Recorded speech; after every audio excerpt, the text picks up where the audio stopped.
Evidence gathered by the Catawba County Sheriff's Office investigators has exonerated 50-year-old Brian Keith Howe of any involvement of the robbery that was reported here on Deal Road behind me in the Oxford community. Howe, initially named as a person of interest, denied committing the robbery in question and also provided information which cast doubt on the accusations made by the Deal Road resident, Melinda Doreen Yoder.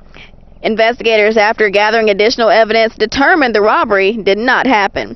49-year-old Melinda Doreen Yoder was charged. Howe, after being named as a person of interest, was located and cooperated with the sheriff's office. No charges were filed immediately, and investigators continued to follow leads and conduct interviews. Yoder initially called 911 around 8:23 in the morning on Friday to report a robbery. She explained to responding deputies and investigators that she was confronted by an assailant as she approached her mailbox.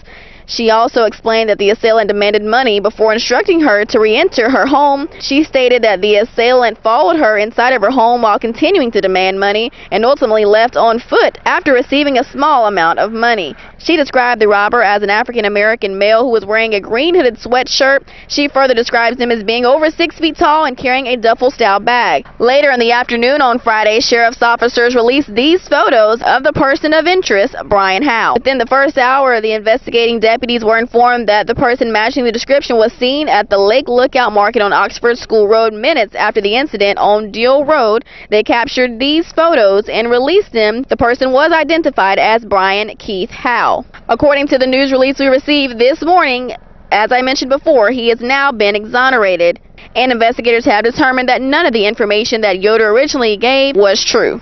Yoder was charged with felonious obstruction of justice and is being held under a $2,500 unsecured bond. She was scheduled to appear in court today. Reporting on Deal Road in Catawba County, I'm Fentress Fountain, WHKY News.